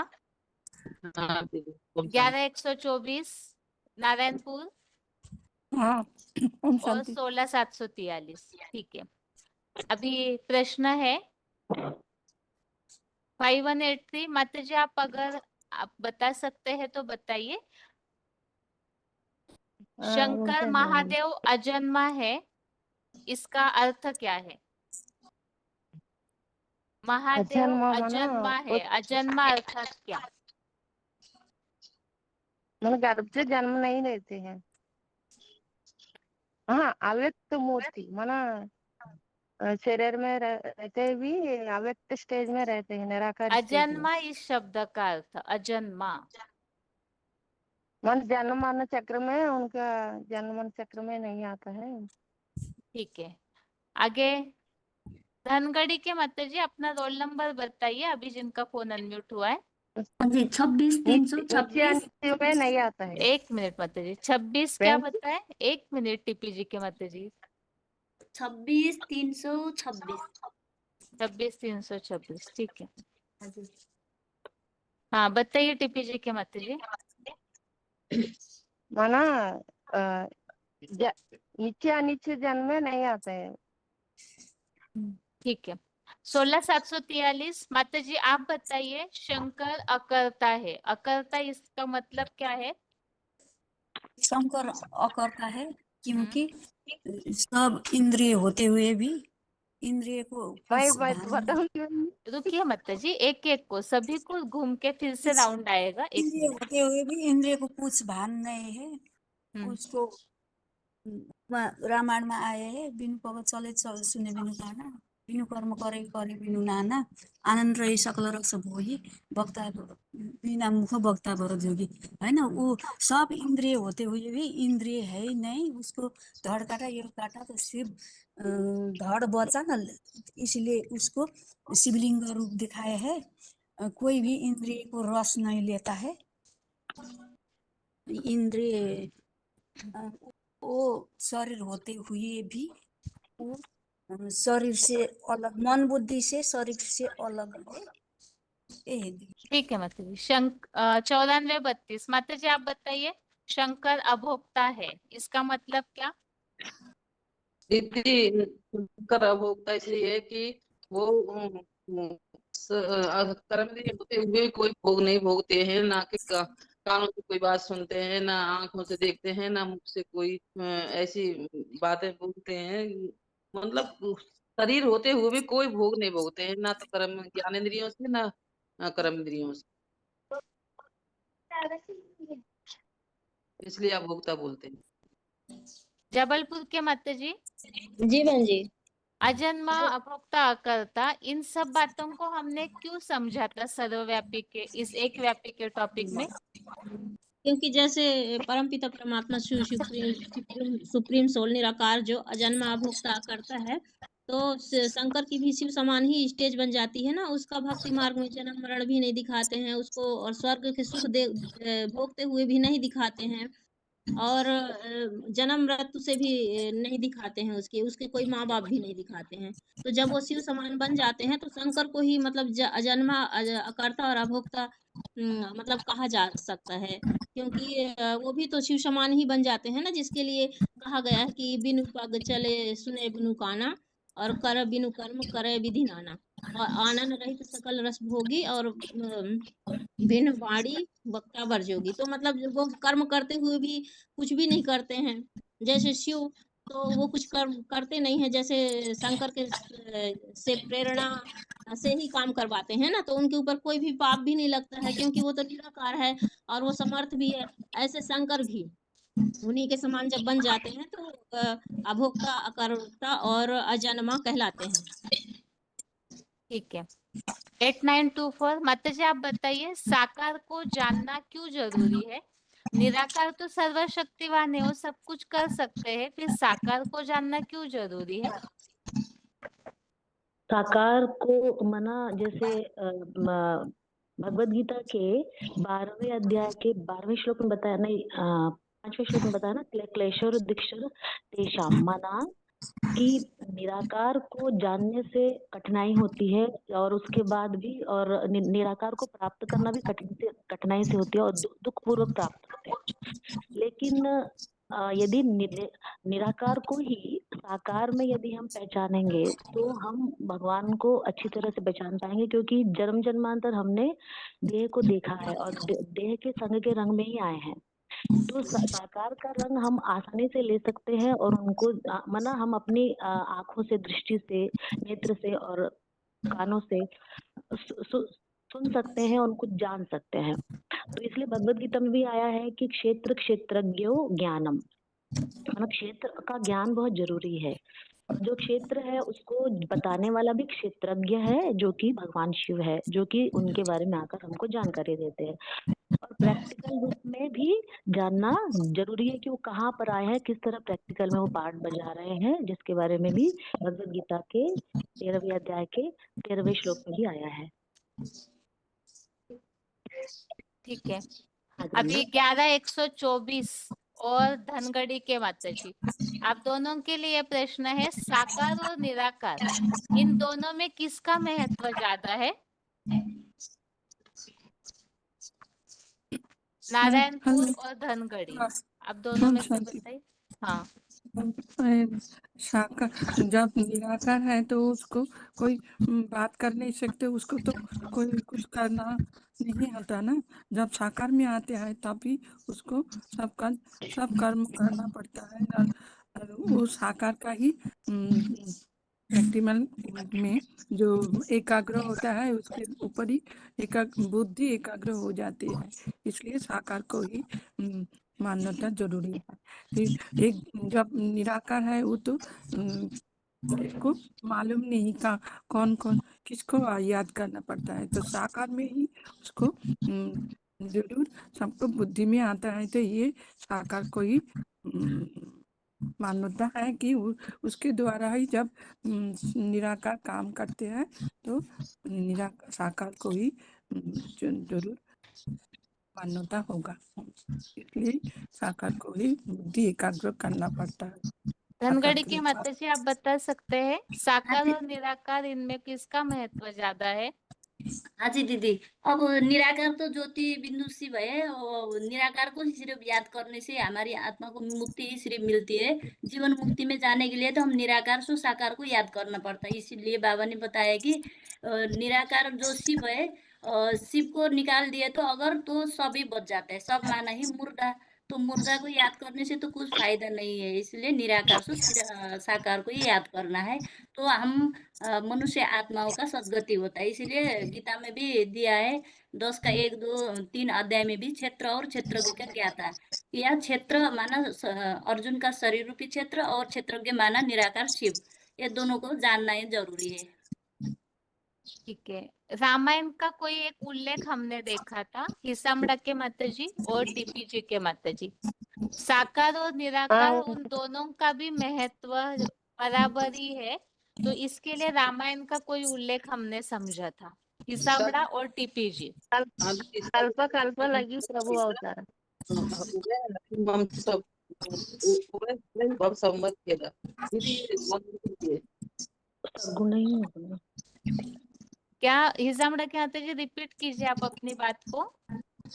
अग्नु अग्नु नहीं कछु भेदा हाँ। हम संबत केलं साकार निराकार। हाँ जी आ रहे हैं।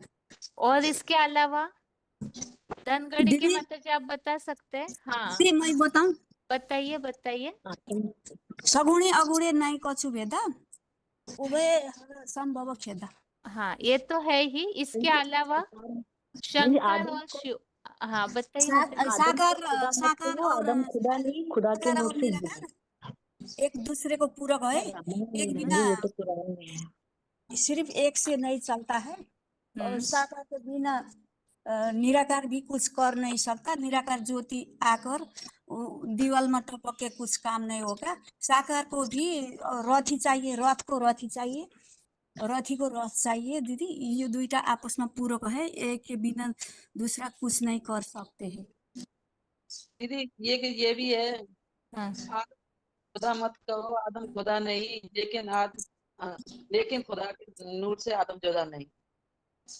ठीक है दीदी हाँ? मैं बताऊं, तुलसीदास ने भी रामायण में बताया है ना दीदी। हाँ, तुलसीदास हाँ, सोई जाने जानही जेहि देहु जनाई। हाँ जान तो तुम ही हुई जाई। अब अच्छे से नहीं आता दीदी। ठीक है माताजी। ठीक है अभी टीपी जी के माताजी फिर से आपके लिए प्रश्न है। शंकर जन्म मरण के चक्र में नहीं आते हैं, इसके लिए शास्त्रों में क्या प्रमाण है? शंकर जन्म मरण के चक्र में नहीं आते, इसके लिए शास्त्रों में क्या प्रमाण मिलता है? जबलपुर के माताजी बताइए।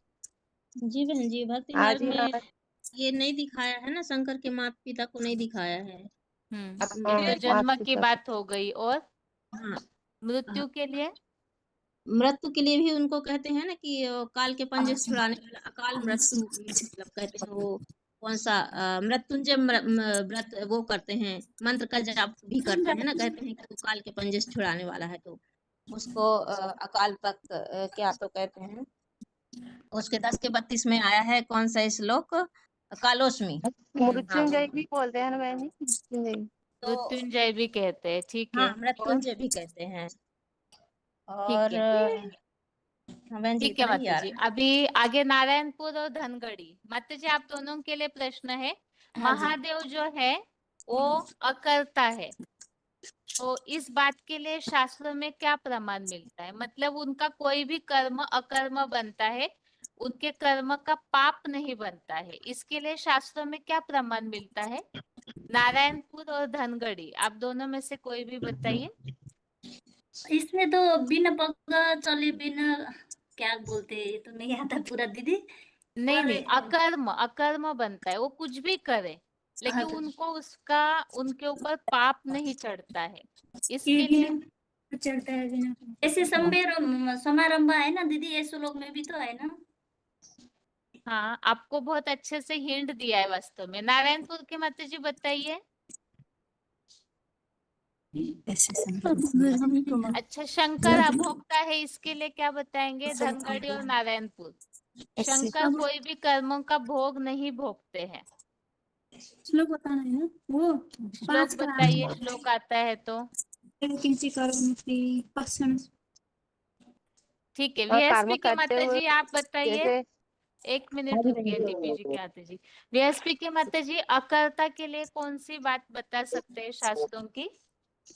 करते हुए भी नहीं करते बहन जी, विनाश का कार्य है। हाँ जैसे विनाश का कार्य करते हैं ना, तो उसमें सबको माना जो भी करेगा उसको पाप चढ़ेगा, लेकिन भगवान जैसे साकार में आए हुए जो है उनको पाप नहीं चढ़ता है बहन जी, क्योंकि किस वो कारण ऐसे पाप नहीं चढ़ता?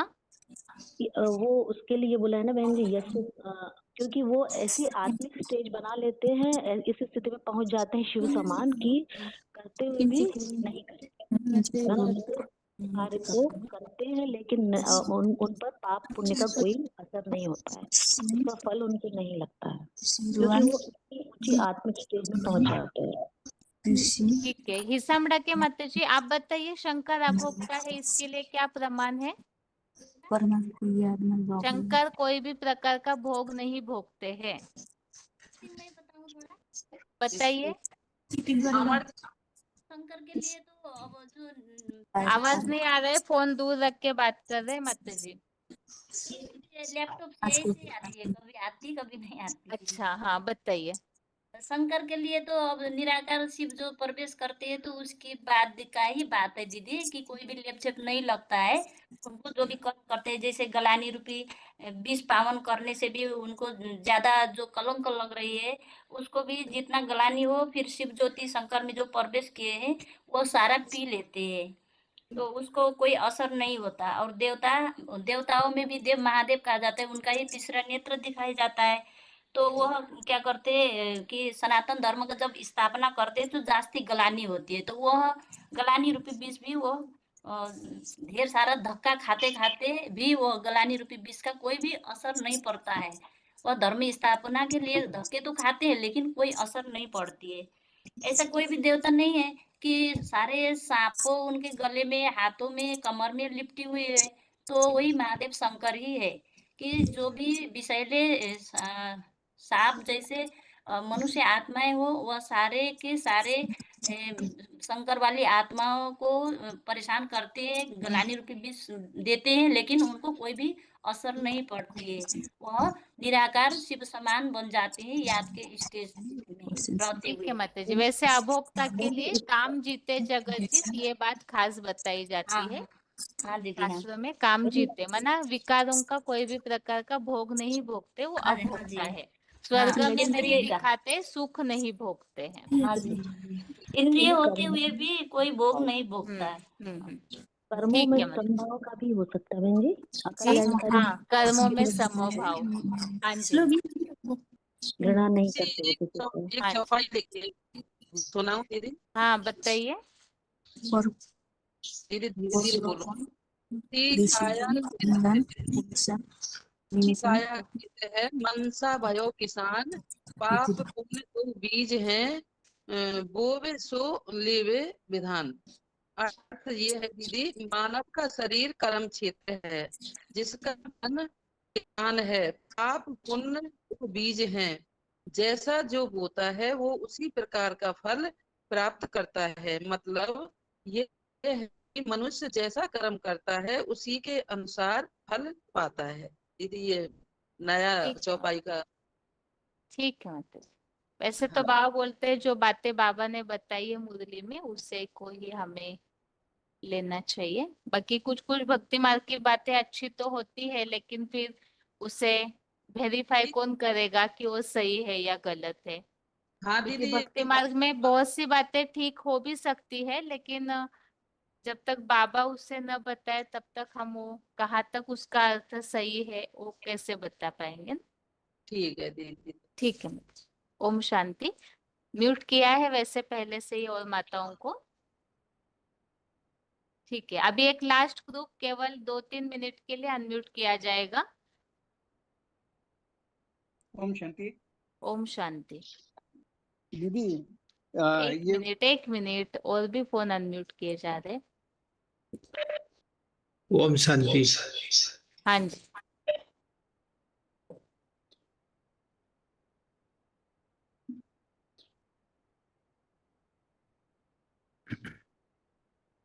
ठीक है, सबसे पहले तो 21,411 आप बताइए, शिव और शंकर एक नहीं है, इसके शिव लिए और क्या शंकर बता एक। सकते हैं? हाँ जी दीदी, शिव नाम में ही उसकी खासियत है कि वो सदैव कल्याणकारी है। और जो शंकर नाम बताया गया, तो शंकर का जो गुण बताया गया कि वो संहार करता बताया गया, तो पहला फर्क तो यही आ जाता है। और शिव निराकार है और शंकर साकार है। वो एक ऐसा माध्यम है जिसके द्वारा शिव भगवान को प्राप्त किया जा सकता है। और अभी तो इतना याद आ रहा है। आगे बताइए। 7-6 से जिनका रोल नंबर है। 4782 मैं बताऊंगा। हाँ जी बताइए। हाँ बहन जी, ये शंकर और शिव में तो, शिव और शंकर में तो अंतर है। ये अंतर बताएंगे ना? हाँ जी। शिव शिव तो निराकार है, आत्माओं का पिता है। और शंकर का देह होता है। शिव तो निराकार इनकॉर्पोरियल है, शंकर कॉर्पोरियल है। और शंकर सभी मनुष्यों का पिता है, मनुष्य सृष्टि का बाप है, जगत पिता है। और ये परमात्मा शिव वो तो निराकार जन्म मृत्यु के चक्र में नहीं आते हैं, वो त्रिकालदर्शी है। और शंकर मास्टर त्रिकालदर्शी कहेंगे। और वो संगम पर ही ये बाप समान बनकर त्रिकालदर्शी के स्टेज पर पहुंचता है। और शंकर के लिए उत्तम पुरुष जैसा जो हमारे क्षर और अक्षर जैसे गीता में बताया है, क्षर सर्वाणि भूतानि कुटस्थ अक्षर उच्यते।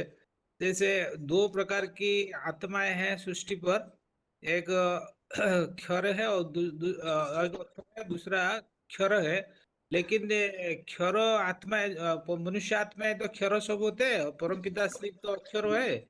लेकिन ये जो मनुष्य आत्माएं जितने भी है उनमें से जो परम पाठधारी हीरो पाठधारी ये शंकर वाली आत्मा वो पुरुषोत्तम जैसे बनता है। इसलिए श्लोक में बोला है, उत्तम पुरुषो तु अन्य परमात्मा इति उदाहृत। ऐसे ये डिफरेंस है दीदी। एक मिनट, और भी फोन अनम्यूट है। 24348 आप बताइए, ओम शिव शांति। और शंकर में अंतर, इस बात को जानना क्यों जरूरी है इस टॉपिक में? जानना जरूरी है, मतलब वो शिव को साकार शरीर चाहिए इस दुनिया को बदलने के लिए, सज्जुग दुनिया करने के लिए। निराकार ज्योति परमधाम वासी है, उनको एक साकार शरीर चाहिए। और शंकर सुखमवतन वासी है, वो उनका बड़ा बच्चा है। वो माने जितना भी आत्माओं है, 800 करोड़ आत्माओं में उसका हाइस्ट कैपेसिटी है उसका ज्ञान को धारण करने के लिए, ज्ञान को ग्रस्त करने के लिए। ये है अंतर को जानना क्यों जरूरी है, इस हिसाब से पूछा था। ठीक है। और एक फोन अनम्यूट है, उड़ीसा के ही कोई भाई का फोन अनम्यूट है, आप बता सकते हैं? हाँ जी, हाँ। शिव और शंकर को अंतर को क्यों जानना जरूरी है?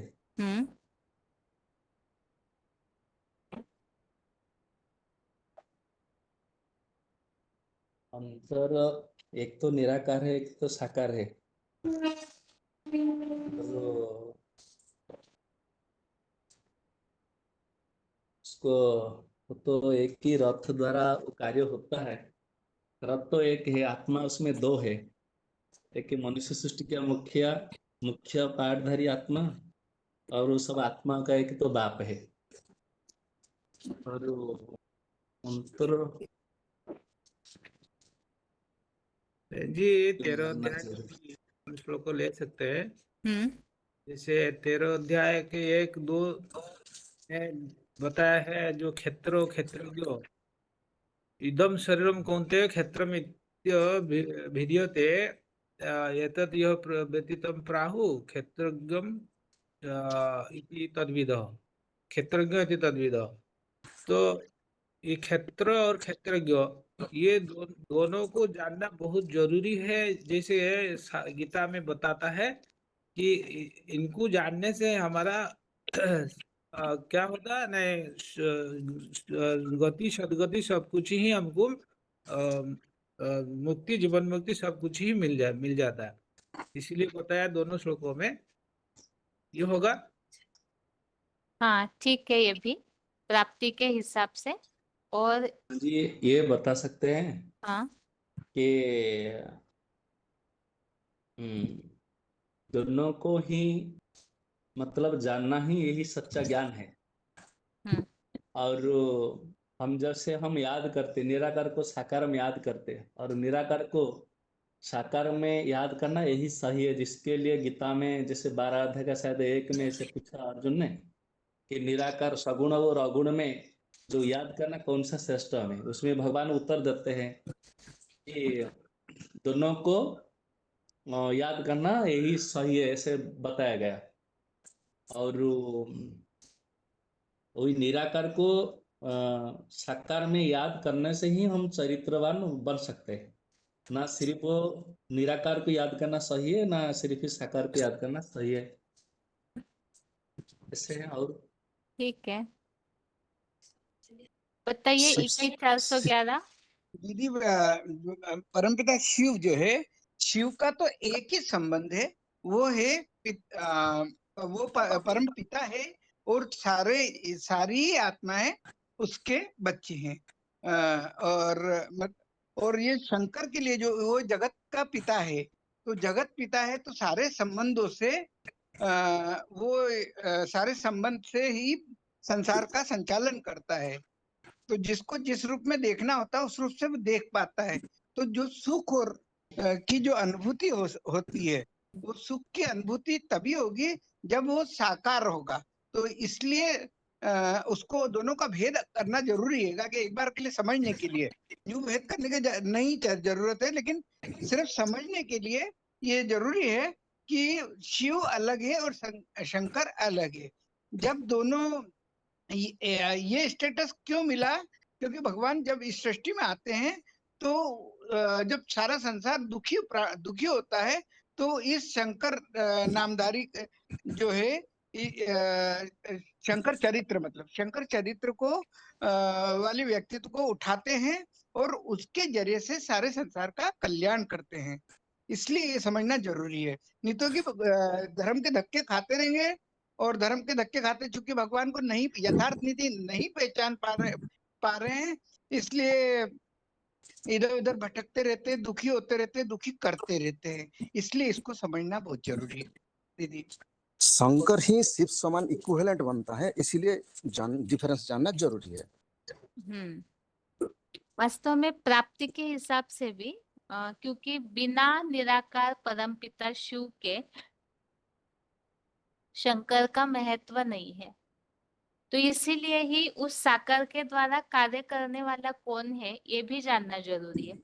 दूसरी बात ये भी, अगर कोई डायरेक्शन मिलता है तो इसमें भी कई बार संकल्प चल सकते हैं। अगर शिव की प्रविष्टा उनमें है, इस बात का अगर भान नहीं है तो उससे अवज्ञाकारी भी बन जाते हैं, तो इसीलिए भी जानना जरूरी है। और बाकी जैसे कि भक्ति मार्ग के हिसाब से शिव और शंकर को एक ही मान लेते हैं, तो इसलिए जो सही प्राप्ति होनी चाहिए वो नहीं हो पाती। तो इन सब बातों के लिए भी दोनों अंतरों को जानना जरूरी है।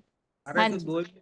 12 अध्याय का 2 नंबर में बताता है कि जो योगियों में श्रेष्ठ कैसे माना जाएगा, तो इसीलिए जो इसमें बताया कि मयि आवेश्य मनो ये मांग नित्य युक्त उपासित अध्यया परया उपदा ते में उत्तमा मता। तो यहाँ इसे इशारा है कि जो श्रद्धा पूर्वक मेरे को मुझ में स्थिर करके सदा योग युक्त हुए परम श्रद्धा से याद करता है, तो याद, ये जो प्रश्न आता है याद कैसे करेंगे? तो निराकार को तो वो तो ही निष्पाप निष्कलंक सीधे है, उसको कैसे याद करेंगे? साकार के थ्रू याद करेंगे। तो साकार व्यक्ति कौन है, तो वो दोनों को हम जानेंगे और इसी इन दोनों कॉम्बिनेशन को याद करेंगे तो श्रेष्ठ योगी की लिस्ट में हम आ सकते हैं। ये भी इशारा है। ठीक। शंकर ही साकार सृष्टि में भगवान बनता है, इसीलिए जानना जरूरी है। ठीक। और अभी 13वें समय अध्याय का 22 में बोला दीदी कि ये जो परम पुरुष है, सदाशिव ज्योति है, वो ही सम्यक दृष्टा और श्रेष्ठ कार्य का अनुमति दाता है, भरण पोषण करता है, भोगता है। तो ये जो शिव प्लस परमात्मा, इस तरह महेश्वर भी कहा गया है। महेश्वर रहेगा तो मतलब वो जो सबसे पावरफुल जो लोग अलग अलग धर्म वालों ने तो अपने अपने ईश्वर बना लिए, लेकिन उन सबका भी जो ईश्वर है वो महेश्वर है। तो इसलिए जानना जरूरी है कि भाई कौन सबसे पावरफुल है सब। ठीक है, अभी समय ज्यादा हो गया है, इसीलिए म्यूट कर रहे आप सभी को। जी, ओम शांति। ओम शांति। लास्ट में किसी किसी ने हाथ उठाया था, लेकिन समय ज्यादा नहीं है अभी, इसीलिए अनम्यूट नहीं किया लास्ट वालों का फोन। अभी आज के लिए क्लास यहाँ ही पूरा करते हैं। बाकी ये टॉपिक अगले हफ्ते और एक ही क्लास होगा रिवीजन का, जो लिंक बताने के लिए बोला था उस हिसाब से, और उसके बाद नया टॉपिक शुरू हो रहा है। तो इसीलिए इस टॉपिक को रिवाइज करके जरूर रखिए, क्योंकि उसके बाद इस टॉपिक को दोबारा रिवाइज नहीं किया जाएगा। तो नया टॉपिक शुरू होने से दो टॉपिक मिक्स होते हैं तो कंफ्यूजन हो जाती है, इसीलिए अभी आज के लिए गीता क्लास यहाँ ही पूरा कर रहे हैं। ओम शांति।